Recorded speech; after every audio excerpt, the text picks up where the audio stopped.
समय news India में आपका स्वागत है।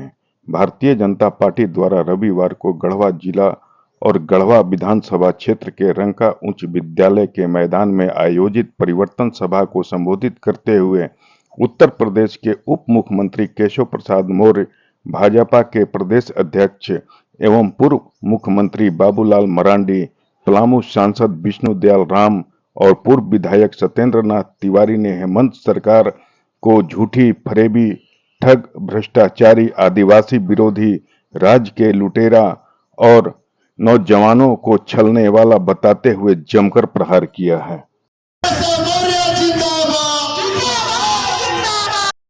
जी के अगुवाई में कांग्रेस और राष्ट्रीय जनता दल के समर्थन से चलने वाली सरकार को अगर झूठ बोलने की ऑटोमेटिक मशीन कह दिया जाए तो कोई गलत होगा क्या?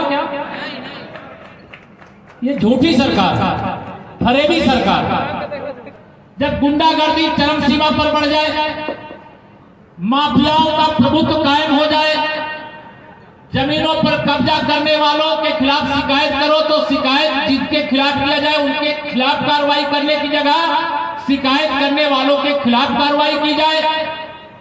भ्रष्टाचार जब सारी सीमाओं को लांघ जाए तब जिसको कहते पानी सर पर चला गया, बर्दाश्त के सब कुछ बाहर हो गया। अब चुनाव का समय आ गया। मंच पर जो बैठे हैं वह भी और मंच के सामने जो बैठे वह भी, आप विश्वास रखना, आदरणीय बाबूलाल जी की अगुवाई में भारतीय जनता पार्टी की सरकार बनने के बाद 5 साल में झारखंड 50 साल आगे बढ़ेगा। कितना? 50 साल आगे बढ़ेगा। झारखंड को बर्बाद करने का काम किया गया कि नहीं किया गया? और मुझे पूरा विश्वास है आदरणीय बाबूलाल जी की अगुवाई में, आप सबके आशीर्वाद से, कार्यकर्ताओं के परिश्रम से झारखंड के इतिहास में सबसे बड़े बहुमत वाली सरकार आप बनाने का काम करोगे।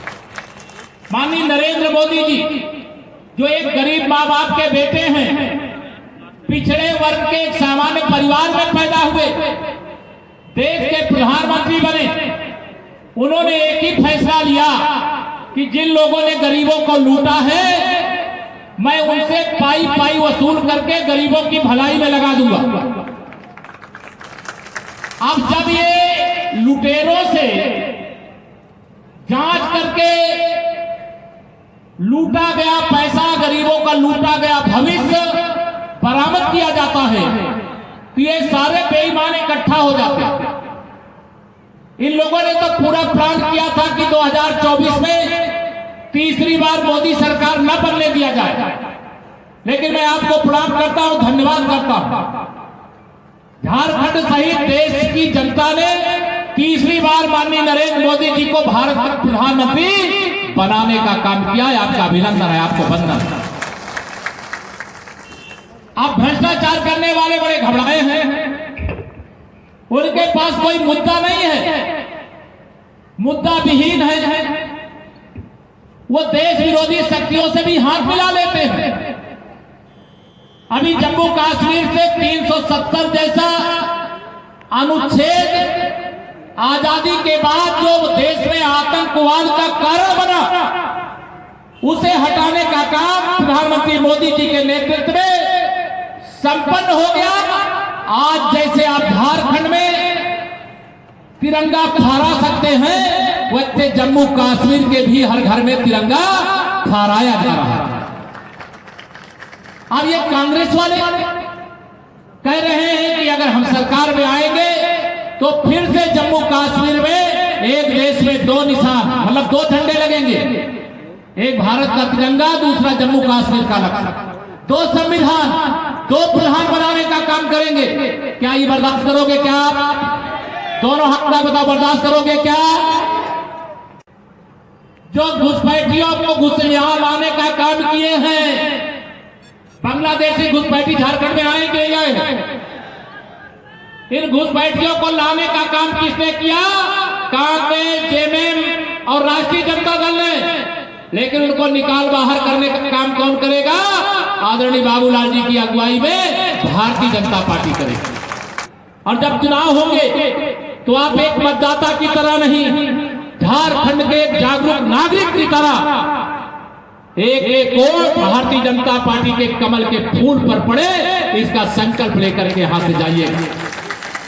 गरीबों की भलाई के लिए और बेईमानियों को जिस तरह सुधरे। मैं उत्तर प्रदेश में नारा लगाता था कि जब भाजपा सरकार आएगी तो गुंडागर्दी नहीं रहेगी, अमन चैन का शासन होगा, जेल के अंदर अपराधी माफिया होंगे, इतना सख्त प्रशासन होगा।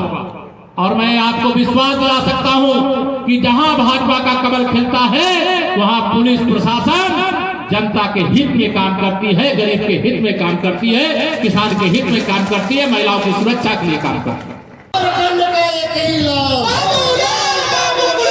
खंड में जो पिछले 5 वर्षों से जो लोग यहाँ लूट रहे हैं, यहाँ के बालू को लूट रहे हैं, कोयला को लूट रहे हैं, लोहा को लूट रहे हैं, जमीन को लूट रहे हैं, तो वैसे लुटेरी सरकार को बदलना है और झारखंड में भारतीय जनता पार्टी के नेतृत्व में सरकार बनानी है।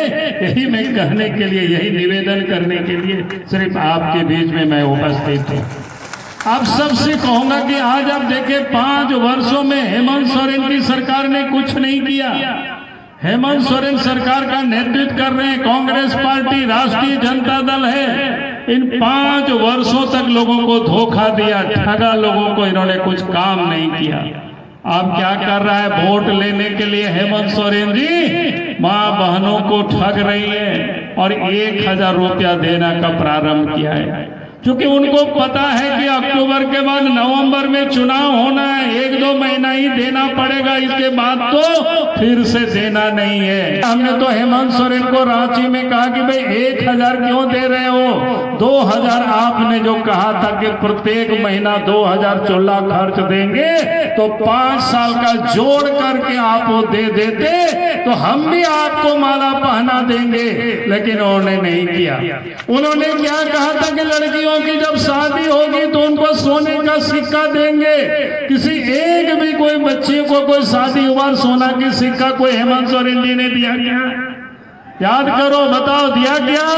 उन्होंने नहीं दिया। उन्होंने कहा था कि बूढ़े बुजुर्ग को, विधवा को और दिव्यांग को 2500 रुपया पेंशन देंगे, वो भी दिया क्या? किसी को नहीं दिया। उन्होंने पूरे 5 साल तक ठगा।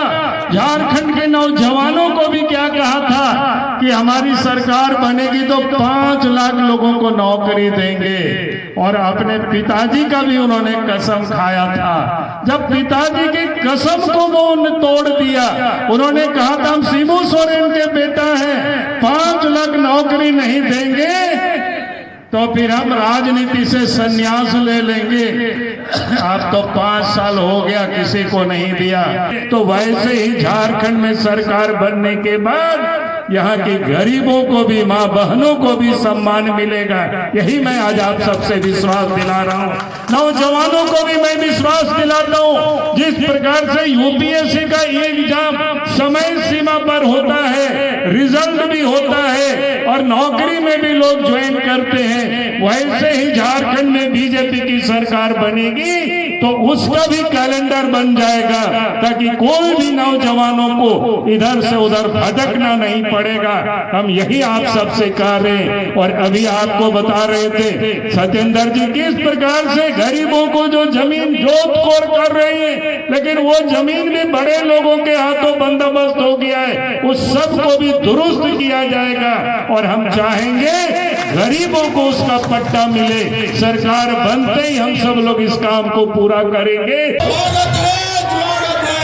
झारखंड राज्य में ये कम बड़ी बात नहीं है। और आज जहाँ करोड़ों करोड़ों बरामद हो रहा है, 300 करोड़ 400 करोड़, मंत्री जेल में जा रहे हैं, बेल पर मुख्यमंत्री आ रहे हैं, यही तो स्थिति बना करके हेमंत ने रखी है अपनी सरकार। हम सब आपको विश्वास दिलाते हैं कि भारतीय जनता पार्टी की सरकार आई तो निश्चित रूप से इस राज्य का कल्याण होगा, आप सबके हितों की रक्षा होगी और आपके निहालों के भविष्य भी सुखमय होगा, उनके चेहरे पर भी मुस्कान आएगी। आप जिसका सबसे ज्यादा अगर कोई पीड़ित और शिकार हुआ है तो यहाँ के आदिवासी समाज, दलित, पिछड़ा और आदिवासी समाज इसका सबसे ज्यादा कोप भाजन हुए हैं। उस गजट नोटिफिकेशन में लिखा हुआ था कि भाई गांव गांव में जाएंगे सर्वेयर, कर्मचारी सीआईसीओ जाएंगे और गांव में जाकर के सर्वे करेंगे। वह जमीन, हम घर में जरे हुआ आम की बात नहीं कर रहे हैं, हम घर में जरे हुआ मालिक जमीन की बात कर रहे हैं। जिस जमीन का नेचर ही है कि भाई जिस जमीन पर जिसका कब्जा है, जो है सर्वे करके उसके नाम पर उस जमीन का सेटलमेंट कर दिया जाए, उसके नाम से उनका रसीद काट दिया जाए और उनसे मलगुजारी वसूला जाए। तब भावार्थ यह था कि भाई बहुत सारे लोग गांव में खेती बाड़ी करते थे, जोत कोड़ करते थे, कब्जा उनका था, लेकिन कोई पदाधिकारी गांव में इन गरीब दलित पिछड़े आदिवासी के बस्ती में जाना मुनासिब नहीं समझा। क्या हुआ आज?